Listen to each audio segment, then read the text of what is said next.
Şu kuru öksürük var ya, öksür tıksır bu havalarda da çok görüyoruz yine. Öksürük problemi yaşıyor musunuz diye önce size sorduk. Yaşayanlar içinse az sonra karabiberli çay tarifim var, muhteşem. Önce izliyoruz, bakın neler söylediniz. Zeynep'ciğim teşekkür ediyoruz. Ailenizde, çocuklarda hiç kuru öksürüğü olan var mı? Kuru öksürüğü olan arada oluyor, kız kardeşimde oluyor. O da zaten şuruplarla falan geçiyor. Peki evde annenizin hazırladığı bir karışım, bir şey var mı? Hani çok benim bildiğim yok. Peki Genelde sadece şuruplarla geçirmeye çalışıyorum. evde sadece şurup mu kullanıyorsun?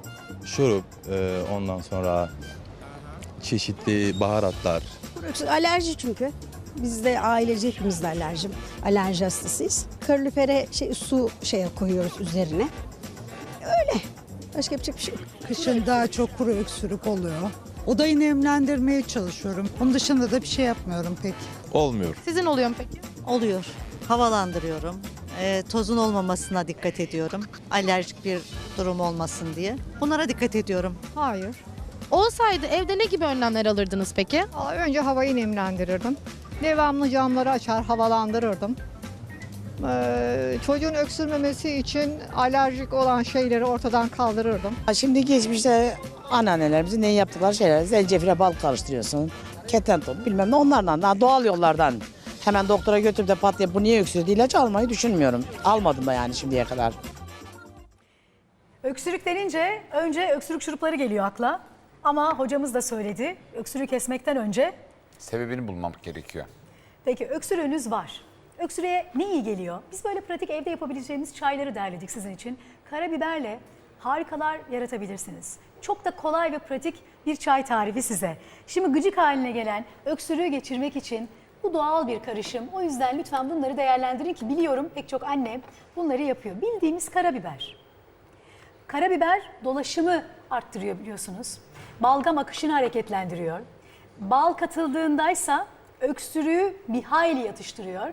Karabiberin hem tanesi var burada hem de kendisi var. Biraz öksür tıksır olduğumuz zaman lütfen bu çayı bir değerlendirin. Çok teşekkür ediyorum.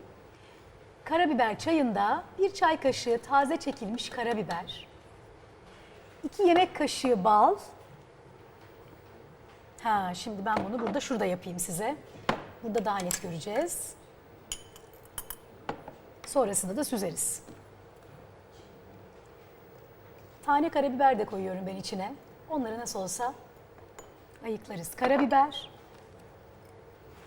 bal. Bal ve karabiberin karışımı çok enteresan. Evet, farklı bir aroma. Değil mi? Birazcık daha koyayım. Biraz karıştırayım. Birbirinin içine geçsin aromaları. Öksürük için evde yapabileceğiniz doğal bir yöntem bu. İçinde olan sadece karabiber ve bal. Şimdi sıcak suyumuza geldi sıra. İşte bu kadar kolay. İçine biraz da sıcak su ilave ediyorum. Alıp hemen içiyor muyum? Hayır. Bir 15 dakika yavaş yavaş demleniyor. Karabiber dolaşımı ve balgam akışını hareketlendiriyor. Bir de bal kattık içine. Bu da tamamen yatıştırıcı bir etki sağlıyor boğazınızda. 15 dakika bekledikten sonra zaten bu tane karabiberler dibe çökecektir. Biraz da ılıyacaktır. Çok sıcak içmek zarar verir mi? Yani Bazen. sıcağı Tarif sevmiyoruz. Çay içenler Asla, yani ne olur sıcak çay içilmesi. Çünkü yöresel özellikler var. Mesela Erzurum'da sıcak çay içilir ve çok içilir. Dolayısıyla bizim o bölgede farklı hastalıklara rastlıyoruz. Yani emek borusu kanserleri, farenks Öyle mi? kanserleri. Dolayısıyla soğuktan değil ama aşırı sıcaktan sakınmakta fayda var. soğuktan değil ama yani dondurma yiyebilir çocuk. Kesinlikle dondurma yiyebilir ama çok sıcak çay içirmeyin. Erişkin için de öyle. Yani aşırı sıcak çaydan mutlaka uzak durmalıyız. Çay Biliyor ya da herhangi bir musunuz şey. kızlar? Çünkü ben biliyorum benimkiler maşallah günde 2-3 yetmez, 5 de yetmez, 10 bardak da yetmez mi bilmiyorum. Bir de sıcak içiyor bu çay soğumuş deyip çok geri giden çay gördüm ben. Peki bir başkası kekikle yapılıyor. Üst solunum yolları enfeksiyonlarında bronşit gibi hastalıklara çok iyi geliyor. Biraz kekiğimizi, bunu burada yapayım. Şöyle biraz kekiğimizi aldık. Benim için de çok faydalı oluyor aslında. Ben de burada öğreniyorum. Size ikram edeyim hocam.